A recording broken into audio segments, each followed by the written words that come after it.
ओम शांति। 11/4/2023 के साकार अनमोल धारणा युक्त मधुर महावाक्य हैं। मीठे बच्चे जीते जी मर्जीवा बनो, हम अशरीरी आत्मा हैं। यही पहला पाठ अच्छी तरह से रोज पक्का करते रहो। जीते जी मरना माना शरीर रूप से हम जी रहे हैं, लेकिन आत्मा के अंदर जो शुद्रपने के संस्कार हैं, विकारों के संस्कार हैं, दुख लेने देने के संस्कार हैं, दुखी होने के संस्कार हैं, उन सभी पुराने मायावी संस्कारों से मर जाओ और ईश्वर के जो संस्कार हैं, ईश्वर ज्ञान का सागर है, शांति का सागर है, प्रेम का सागर है, आनंद का सागर है, ये मेरे भी गुण हैं। इन गुणों से और इन संस्कारों से जीना, अर्थात ये संस्कार ही मेरे व्यवहार में और कर्म में आते रहें। क्वेश्चन है, संपूर्ण सरेंडर किसको कहा जाएगा? आंसर है, जो संपूर्ण सरेंडर है वह देही अभिमानी होंगे। यह देह भी हमारी नहीं है। अभी हम नंगे बनते हैं। शरीर रूपी वस्त्र ना परमधाम से हमारे साथ आया है और ना जाएगा। आत्मा अकेली अर्थात नंगी आई और अकेली जाएगी। अर्थात तन मन धन जो कुछ है वह बाबा को अर्पण करते हैं। सब मेरा मेरा समाप्त कर पूरे ट्रस्टी होकर के रहना ही संपूर्ण सरेंडर होना है। सरेंडर होने का मतलब ये नहीं कि कोई हम ला कर के आश्रम में रख दे, कहीं दान दे दें, नहीं, अपने पास रखना है, चाहे वो कुछ भी है, लेकिन ट्रस्टी होकर के संभालना है। मेरा कुछ भी नहीं है, सब कुछ परमात्मा का है, शिव बाबा का है, मैं केवल इसकी ट्रस्टी हूँ, निमित्त हूँ।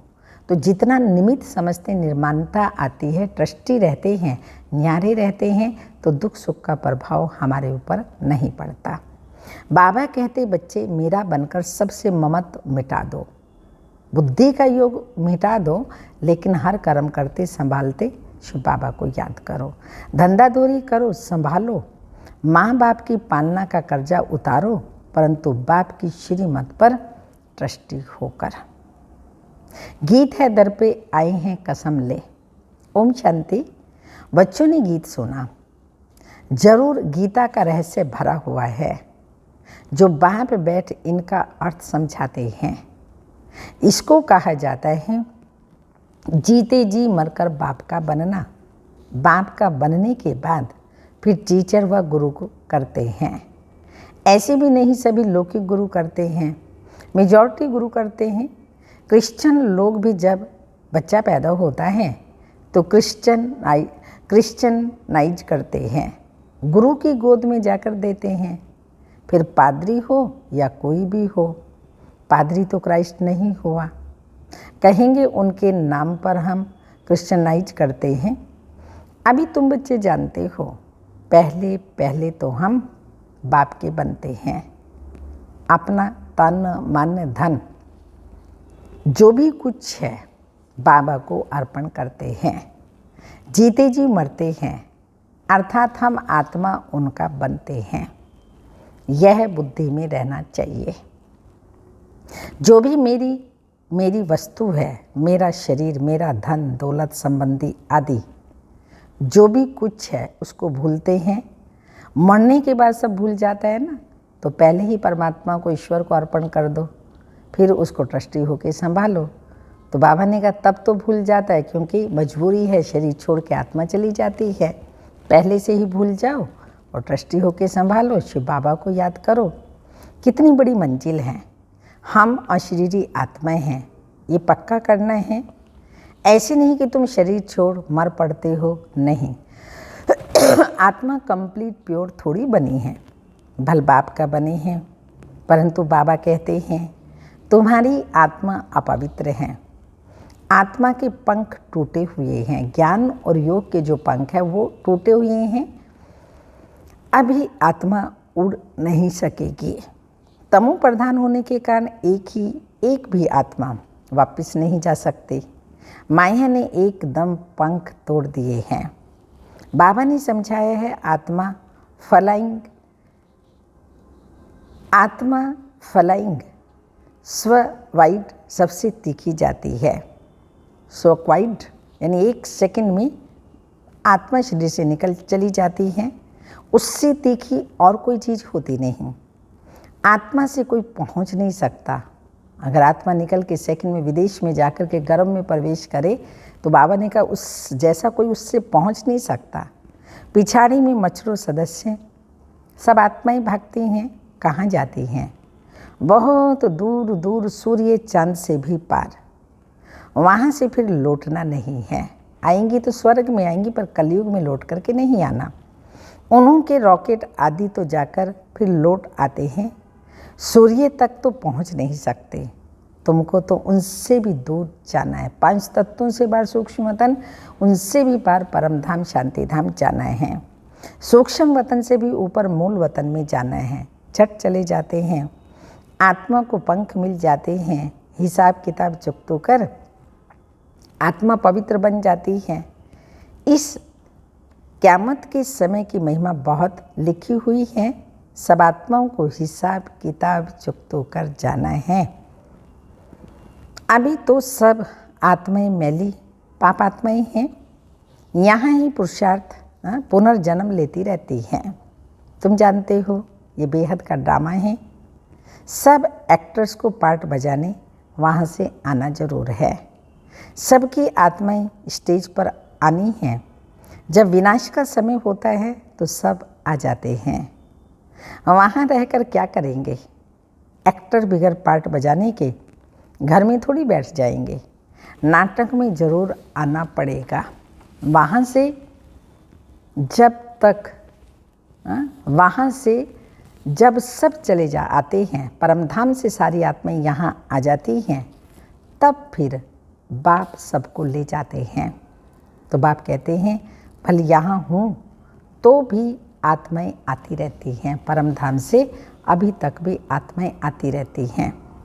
लेकिन जब ड्रामा का दी एंड होता है, सभी एक्टर्स स्टेज पर आ जाते हैं और फिर लास्ट में सभी एक्टर्स अपने अपने स्थानों पर अपने अपने घरों में चले जाते हैं। ठीक इसी तरह से बाबा कह रहे हैं कि जब आत्माएं सब परमधाम से सृष्टि रूपी रंगमंच पर आ जाती हैं, तब फिर मैं वापस घर परमधाम ले जाता हूँ। वृद्धि को पाती रहती हैं नंबरवार, फिर तुम जाएंगे सो भी नंबरवार। सारा तुम्हारी अवस्था पर मदार है। इसलिए मर्जीवा बनना है। हम आत्माएं हैं, ये निश्चय रखना मेहनत है। बच्चे घड़ी घड़ी देही अभिमान में आकर भूल जाते हैं। देही अभिमानी तब होंगे जब कंप्लीट सरेंडर होंगे। मन बुद्धि से, संस्कारों से, कर्मों से पूरे सरेंडर होंगे। तो बाबा ने कहा कंप्लीट अवस्था होगी। बाबा ये सब कुछ आपका है। बाबा कहते हैं मेरा बन और सबसे ममत्व मिटा दो। मैं भी आपका हूँ। ये देह जैसे कि हमारी नहीं है, इनको भी छोड़ देता हूँ। सब आपका ही है। बाबा कहते हैं मेरा बन और सबसे ममत्व मिटा दो।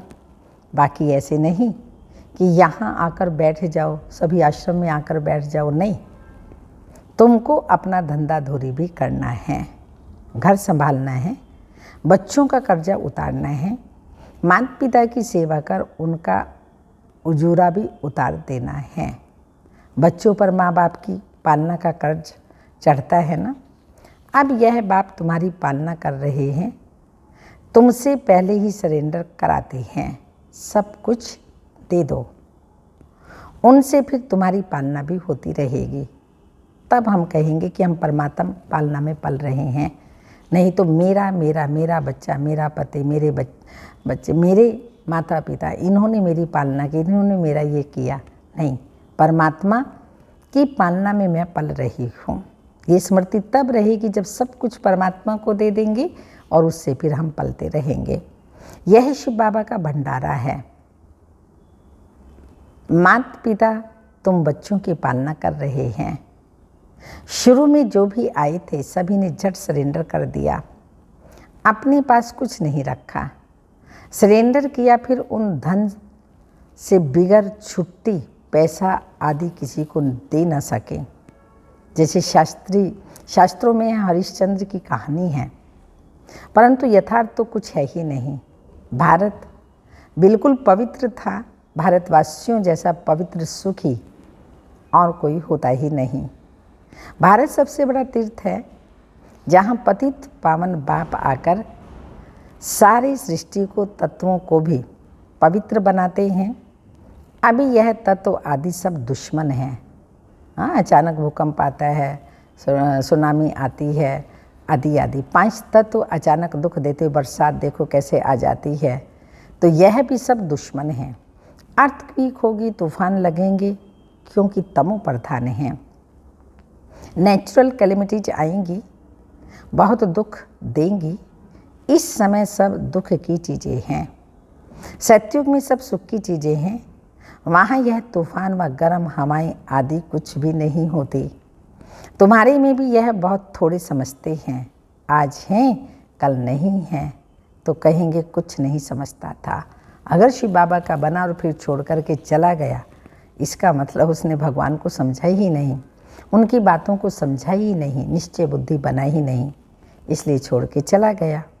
भले यहाँ आते हैं, परंतु सब कायम थोड़ी रहते हैं। यहाँ से गए 10 दिन बाद समाचार लिखेंगे, बाबा फलाने को माया खा गई। ऐसे होता रहता है। छोटे फूल हैं, बड़े फूल भी हैं, उसमें फल भी आमे फल आ जाता है, तो दूसरों को आप समान बनाने की ताकत रहती है, उनका फल निकलता है। बाप के बने तो फिर प्रजा भी बनानी है, राजा बनना है तो प्रजा बनानी है। राजयोग सीख रहे हैं राजाओं का राजा बनने के लिए, वारिस भी बनाने हैं। ऐसे नहीं पंडा बन बाबा पास आए, बस हम पहुंच गए, नहीं, मंजिल है बड़ी। कहते हैं माया के तूफान बहुत आते हैं। अरे तुम बाप के बच्चे हो, तूफान तो आएंगे। कहते हो बाबा हम आपके थे, आपसे वर्षा लिया था, फिर पुनर्जन्म लेते लेते 84 जन्म पास किए, फिर आकर आपका बना हूँ। मैं तो आपसे वर्षा लेकर ही छोड़ूंगा। तो ऐसे बाप को कितना याद करना पड़े और आप समान बनाए फल देना पड़े। नहीं तो मालिक कैसे बनेंगे, अपना वारिस कैसे बनाएंगे। प्रजा भी चाहिए और वारिस भी चाहिए, तो गद्दी पर बैठे। बाबा के पास तो बहुत आते हैं, फिर फारकती भी दे देते हैं। बुद्धि का योग टूटा, खेल खत्म। कई बच्चे बाबा से आकर पूछते हैं, बाबा अवस्था को कैसे जमाएं, कोई तूफान ना लगे। उन्हों को तो रास्ता बतलाते ही रहते हैं कि बाप को याद करो, तूफान तो लगेंगे। बॉक्सिंग में ऐसा कब देखा जो एक ही थप्पड़ खाता रहे, जरूर दोनों में हिम्मत होगी। थप्पड़ एक वह लगाएगा तो 10 थप्पड़ दूसरे भी लगाते होंगे। एग्जाम्पल दे रहे हैं बाबा बॉक्सिंग का। यह भी बॉक्सिंग है, किसके साथ, माया रावण के साथ। कभी उसकी जीत होती, कभी हमारी। अंत में आखिर हमारी शिव शक्तियों की, पांडव की ही जीत होनी है। बाप को याद करते रहेंगे तो माया भागती जाएगी, परंतु फट से तो नहीं होगा ना। करत करत अभ्यास के जन्मते हुए सुजान, अभ्यास करना पड़ेगा ना। माया से कुश्ती लड़नी है, ऐसे मत समझो माया थप्पड़ नहीं मारेगी, भल कोई भी हो। बड़ी बॉक्सिंग है, बहुत तो डर जाते हैं। माया एकदम नाक में दम कर देती है, युद्ध स्थल है ना। बुद्धि योग लगाने में माया बहुत विघ्न डालती है, मेहनत सारी योग में है। भल बाबा कहते हैं ज्ञानी तो आत्मा मुझे प्रिय है, परंतु ऐसे नहीं सिर्फ ज्ञान देने वाला मुझे प्रिय है, पहले योग पूरा चाहिए। बाप को याद करना है, माया के विघ्नों से डरो नहीं। विश्व का मालिक बनते हो। 16,108 की माला बहुत बड़ी है, अंत में आकर पूरी होगी। त्रेता अंत तक इतने प्रिंस प्रिंसेस बनते हैं। कुछ तो निशानी है ना, 8 की भी निशानी है, 108 की भी निशानी है। ये बिल्कुल राइट है। त्रेता अंत तक इतने 16,108 प्रिंस प्रिंसेस होते हैं। शुरू में तो नहीं होंगे, पहले थोड़े होंगे, फिर वृद्धि को पाते जाते हैं। ये सब बनते यहाँ ही हैं। संगम युग पर शिव बाबा की पढ़ाई से ही बनते हैं। बाबा चांस अभी बहुत अच्छा है, परंतु मेहनत बहुत है। गीत में भी कहते हैं, कब नहीं छोड़ेंगे, मर जाएंगे। बाबा फिर कहते हैं, यह सब तुम बच्चों के लिए ही है। बच्चे कहते हैं, हमारा सब कुछ आपका ही है। कहते हैं ना कि सब कुछ भगवान ने दिया है। अब बाप कहते हैं, ये तो सब खत्म हो जाना है, विनाश तो होना ही है। तुम्हारे पास क्या है, ये शरीर भी खत्म हो जाएगा। अब मैं फिर तुमको बदली कर देता हूँ, सिर्फ एक्सचेंज करते हो। तो बाप कहते हैं, बच्चे अशरीरी बनो, हमको याद करो, सभी सरेंडर करो। बाबा कहते हैं, इन सब शास्त्रों आदि का तुमको सार समझाता हूँ। जो शास्त्र आदि पढ़े हुए हैं वह तो समझते हैं। बाप कहते हैं, मैं ब्रह्मा मुख द्वारा तुमको यह समझाता हूँ। मैंने कल्प पहले भी तुमको राजयोग सिखाकर राजा रानी बनाया था, फिर अब बनाता हूँ। कभी भी मनुष्य का को गीता सुनाए राजयोग सिखाकर राजा रानी बना न सके, फिर गीता सुनने से क्या फ़ायदा। बाप तो कहते हैं, मैं खुद कल्प कल्प आकर तुमको स्वर्ग का मालिक बनाता हूँ। हमारे बनेंगे तो वारिस बनेंगे, तो जितना तुम योग में रहेंगे उतना शुद्ध बनते जाएंगे। बाबा ये सब आपका है, हम तो ट्रस्टी हैं। आपके हुक्म बगैर हम कुछ नहीं करेंगे। शरीर निर्वाह कैसे करना है वह भी मत लेनी है, शिव बाबा से श्रीमत लेनी है। अक्सर करके गरीब ही पूरा पोता मेल देते हैं। साहूकार दे न सके, सरेंडर हो नहीं सकते। कोई विरला निकलता है, जैसे कि जनक का नाम है, बाल बच्चे, जॉइंट प्रॉपर्टी है तो अलग कैसे हो। साहूकार लोग प्रॉपर्टी निकालें कैसे। जो सरेंडर हों, बाप है ही गरीब निवाज। सबसे गरीब हैं माताएं, उनसे भी जास्ती कन्याएं गरीब हैं। कन्या को कभी वर्षे का नशा नहीं होगा, बच्चे को बाप की जागीर का नशा रहता है, तो वह सब छोड़ फिर बैकुंठ का वर्षा लेना पड़े। दान हमेशा गरीब को ही दिया जाता है। भारत है सबसे गरीब, अमेरिका बहुत साहूकार हैं, उनको वर्षा देते हैं क्या।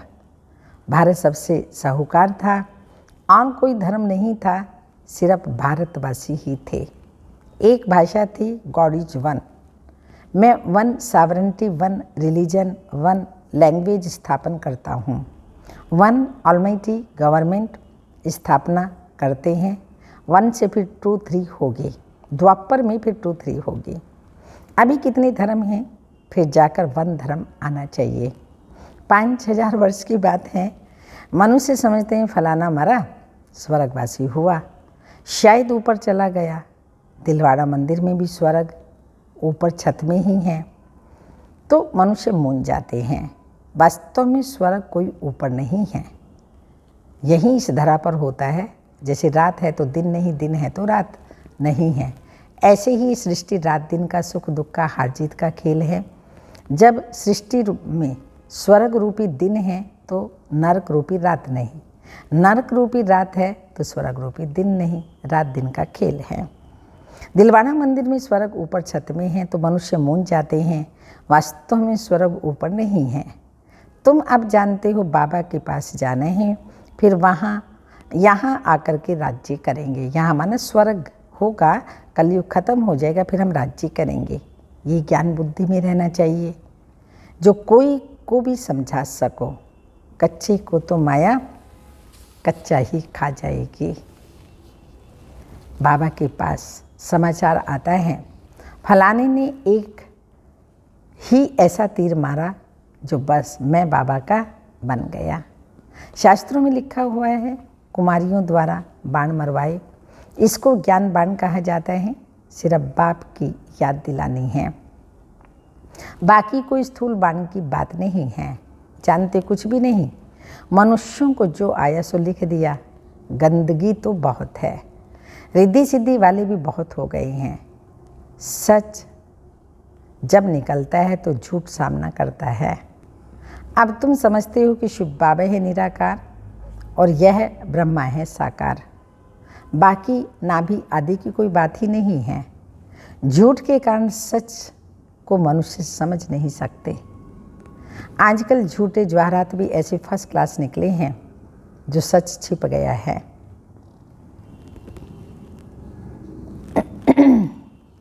यह बाबा ने कहा, अब तुम समझते हो शिव बाबा निराकार हैं और यह ब्रह्मा साकार हैं। बाकी नाभि आदि की कोई बात नहीं। झूठ ही झूठ है। झूठ के कारण सच को मनुष्य समझ नहीं सकते। आजकल झूठे जवाहरात भी ऐसे फर्स्ट क्लास निकले हैं जो सच छिप गया है। तुम किसी को सच सुनाते हो तो जैसे मिर्ची लगती हैं। अरे मोस्ट बिलवेड बाप से तो वर्षा लेना है ना, वह फिर सर्वव्यापी कैसे होगा? सर्वव्यापी का तो कोई अर्थ ही नहीं निकलता। गॉड फादर स्वर्ग क्रिएट करते हैं तो हम स्वर्ग के मालिक होने चाहिए ना, फिर इतने कंगाल क्यों बने हैं? हम बाप के बच्चे हैं तो स्वर्ग के मालिक क्यों नहीं हैं? नरक के मालिक कैसे बने हैं? गॉड तो रचयिता है ही नई दुनिया का। ऐसे नहीं कि वो पुरानी दुनिया स्थापन करते हैं, बाप पुराना घर थोड़ी बनाएंगे। तो ऐसे ऐसे ख्यालात चलने चाहिए। अच्छा, मीठे मीठे सिक्की लदे बच्चों प्रति माता पिता बाप दादा का याद प्यार। Good morning, diamond morning. रूहानी बाप की रूहानी बच्चों को नमस्ते। हम रूहानी बच्चों की रूहानी माता पिता बाप दादा को याद प्यार। गुड मॉर्निंग, डायमंड मॉर्निंग, ओम नमस्ते। धारणा के लिए मुख्य सारे हैं, माया के विघ्नों से डरना नहीं है, बाप की याद से सब विघ्नों को हटा देना है। सेकंड पॉइंट, बुद्धि में सब कुछ सरेंडर कर अशरीरी बन बाप को याद करना है। ज्ञानी तो आत्मा के साथ साथ योगी भी जरूर बनना है। वरदान, मेरेपन की स्मृति से स्नेह और रहम की दृष्टि प्राप्त करने वाले समर्थी संपन्न भाव। जो बच्चे बाप को पहचान कर दिल से एक बाप भी मेरा बाबा कहते हैं, एक बार भी मेरा बाबा कहते हैं, तो रहम के सागर बाप दादा ऐसे बच्चों को रिटर्न में पदम गुणा उसी रूहानी प्यार से देखते हैं। रहम और स्नेह की दृष्टि उन्हें सदा आगे बढ़ाती रहती है। यहाँ रूहानी मेरेपन की स्मृति ऐसे बच्चों के लिए समर्थी बढ़ने की आशीर्वाद बन जाती है। बाप दादा को मुख से आशीर्वाद देने की आवश्यकता नहीं पड़ती, लेकिन सूक्ष्म स्नेह के संकल्प से हर बच्चे की पालना होती रहती है। स्लोगन, जो बाप के प्यारे हैं उनका अन्य किसी व्यक्ति व वैभव से प्यार नहीं हो सकता। जो बाप के प्यारे हैं उनका अन्य किसी व्यक्ति व वैभव से प्यार नहीं हो सकता। आज का वरदान है फरिश्ता अर्थात दिव्यता स्वरूप। दिव्यता की शक्ति साधारणता को समाप्त कर देती है। जितनी जितनी दिव्यता की शक्ति हर कर्म में लाएंगे, उतना ही सबको मन से मुख से स्वतः ही यह बोल निकलेगा कि दिव्य दर्शनीय मूर्त हैं। अनेक भक्त जो दर्शन के अभिलाषी हैं, उनके सामने आप स्वयं दिव्य दर्शन मूर्त प्रत्यक्ष होंगे, तब ही सर्व आत्माएं दर्शन कर प्रसन्न होंगी। ओम शांति।